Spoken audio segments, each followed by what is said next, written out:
Amici di Radio Guest, ben ritrovati, siamo con Renato Manzoni, direttore dell'ente regionale teatro del Friuli Venezia Giulia, l'ERT. Buongiorno direttore. Buongiorno a lei, buongiorno agli ascoltatori.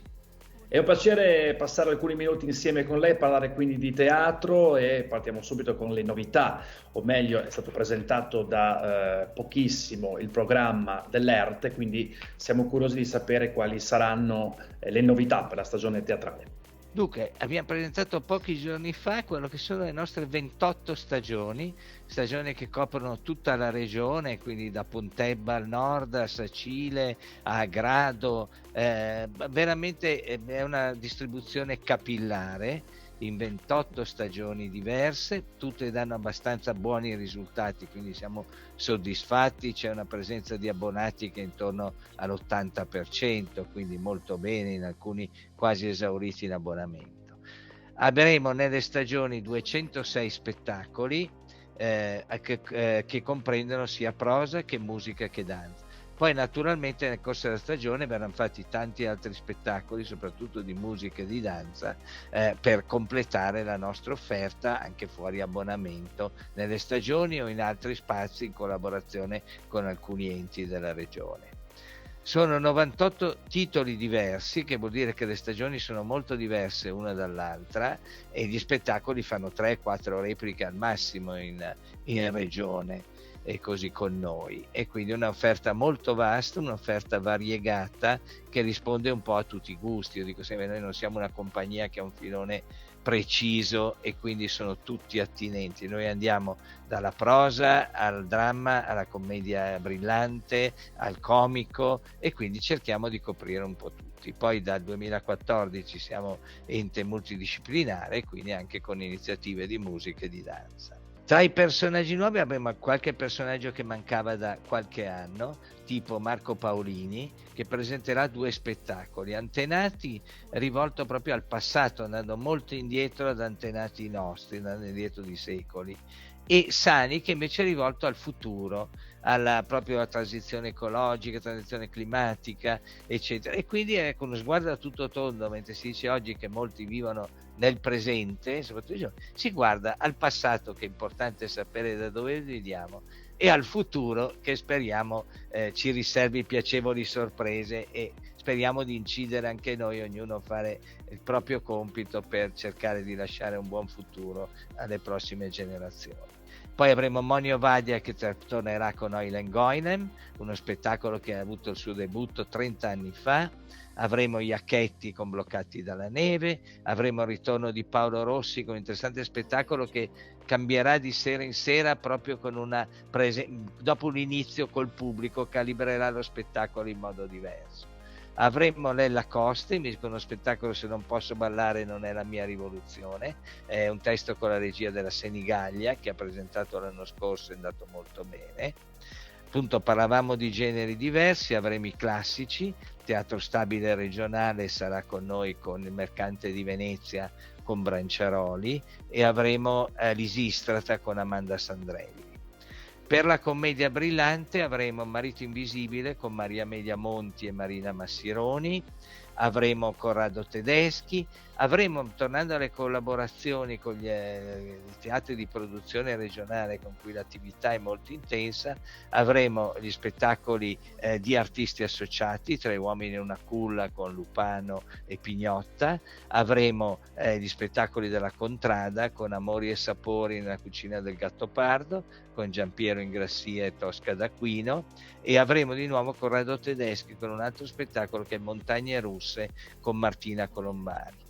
Avremo il CSS con uno spettacolo in lingua friulana con Binin, e Every Brilliant Thing, che invece con Filippo Nigro è un testo di nuova drammaturgia.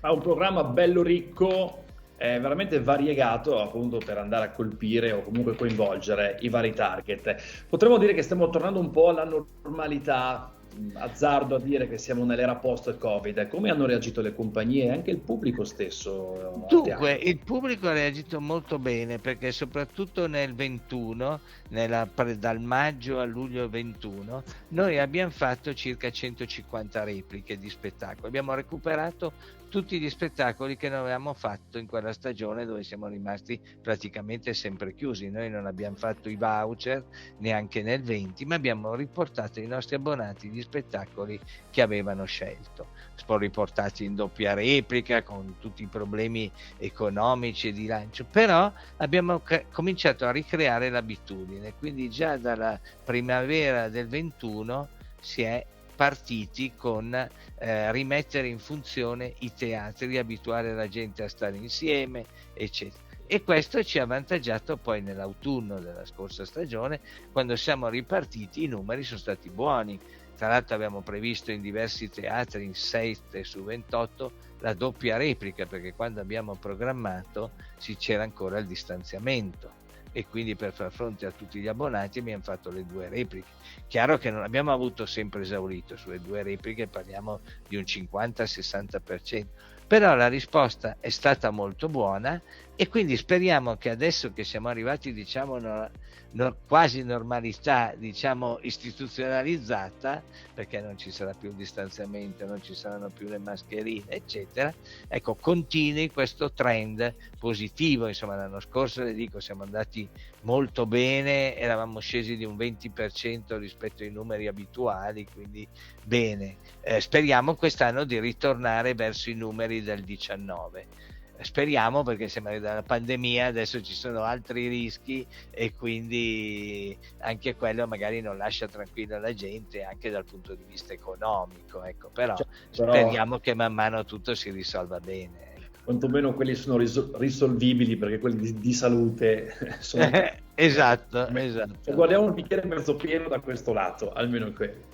A proposito invece di cultura, veramente la speranza è proprio che la gente ritorni a teatro, perché quando si va a teatro non c'è soltanto lo spettacolo, ma c'è anche un avvicinamento in qualche modo alla cultura. C'è questo progetto del 1988 di teatro e scuola legato appunto alla cultura, e volevamo sapere come sta andando, l'evolversi, qual è? Dunque, speriamo questo in particolare che torni alla normalità, perché invece questo ha patito tanto negli ultimi 2 anni, perché c'era, oltre alle regole del teatro, c'erano le regole delle scuole. E quindi normalmente noi eravamo arrivati negli ultimi anni a fare un 150 spettacoli per le scuole, oltre a corsi di formazione per i ragazzi, laboratori, corsi di formazione per gli insegnanti, che andavano molto bene. L'anno scorso si è passati per i corsi di formazione e i laboratori, molte cose online, o questa famosa DAD che si è indicata. Gli spettacoli invece che tradizionalmente facevamo nei teatri l'anno scorso si sono fermati completamente, quindi l'attività invernale si è fermata, e invece in primavera siamo riusciti a fare un centinaio di spettacoli facendoli nei cortili delle scuole o nelle aule magne, nelle palestre, tutto. Naturalmente questo voleva dire spettacoli. Era importante per ritrovarsi insieme e riabituare anche i bambini a vedere spettacoli, e per 2 anni avevano perso questa abitudine, alcuni non l'avevano mai neanche acquisita perché non erano a scuola prima, però naturalmente con spettacoli che dovevano essere per forza molto agili, spettacoli magari più di narrazione, perché fuori dal teatro si poteva fare poco. Contiamo quest'anno che si possa ripartire invece con l'autunno e con tutto si possa andare avanti. Noi facciamo un'attività che copre dai nidi, e in questo insieme all'Emilia siamo all'avanguardia, e facciamo anche una rassegna per le famiglie dei bambini dell'età dei nidi all'Ottagono di Codroipo, ma comunque facciamo nei nidi di tutta la regione, facciamo questa attività e arriviamo fino, diciamo, a quelle che erano le vecchie medie inferiori, fino ai 14 anni. Dopodiché ci sono dei progetti speciali che invece facciamo, ma solo in certe zone. Facciamo a Monfalcone, che c'è un progetto che si chiama Dentro la scena, e nel Pordenonese che si chiama Adotto uno spettacolo, dove ci sono degli appositi formatori che vanno, o attori o formatori nelle scuole presentano lo spettacolo, discutono con i ragazzi, poi i ragazzi vedono lo spettacolo e incontrano la compagnia. Quindi ecco, questo non avviene dappertutto, però sono iniziative molto molto positive, che ci sono anche queste. Concludiamo la nostra intervista con Renato Manzoni, ricordo direttore di ERT, ente regionale del Teatro Friuli Venezia Giulia, per chiederle quali sono le interazioni con le produzioni o con i teatri un po' dei capoluoghi di provincia come il Giovanni da Udine o i Teatri Verdi di Gorizia, Trieste piuttosto che Pordenone. Quindi ERT come si inserisce in questo contesto?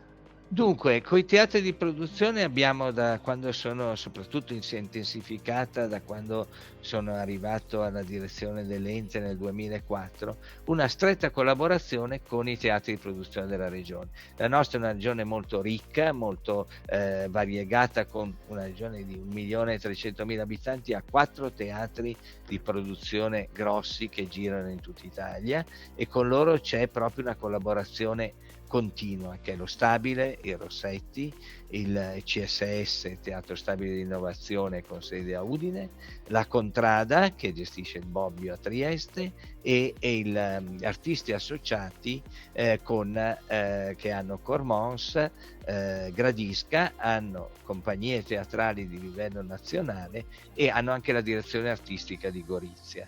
Quindi con artisti associati in particolare una collaborazione attiva anche sulla musica, sulla danza, perché quando siamo diventati multidisciplinari, allora il circuito danza regionale era artisti associati. Artisti associati ha rinunciato a fare la domanda al Ministero, ha appoggiato la domanda dell'ERT totale e ci fa da consulente per la danza, quindi gli spettacoli vengono scelti assieme. Nella danza abbiamo una collaborazione con un altro ente più giovane, gli Area di Udine, con cui ci occupiamo di danza contemporanea in tutta la regione.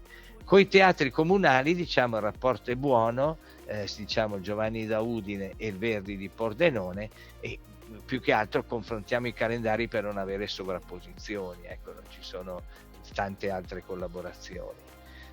Ecco, diciamo che questo è il panorama. Poi ci sono tante collaborazioni per quanto riguarda la musica con gli enti che fanno musica, prima di tutto l'orchestra FVG, poi l'orchestra Busoni, poi l'orchestra dei giovani filarmonici. Ecco, con tutte le orchestre andiamo a potenziare anche le loro iniziative, San Vito Jazz, eccetera. Molto bene, è stato molto interessante, alcuni minuti insieme con Renato Manzoni, ripeto, direttore di ERT. Quindi viva il teatro, viva la cultura. Un piccolo consiglio da parte sua per avvicinare i più piccoli al mondo del teatro, qual è? Dunque, i più piccoli vengono al teatro a scuola, speriamo che c'è questa iniziativa Teatro per le Famiglie, spingano anche le famiglie ad andare a teatro, e speriamo tutti, perché è un problema generale, di recuperare quella fascia 18-35 anni che per problemi di gusti a quell'età fanno altre cose. Di solito recuperiamo dopo i 40, però sarebbe interessante che anche tra i 18 e i 35 seguissero il teatro e non solo per attività didattica. Grazie mille, le auguriamo un buon lavoro, a presto. Grazie a lei, e l'aspettiamo a teatro naturalmente. Certo, vedremo degli spettacoli assieme. Non mancherò. Grazie. Grazie, arrivederci.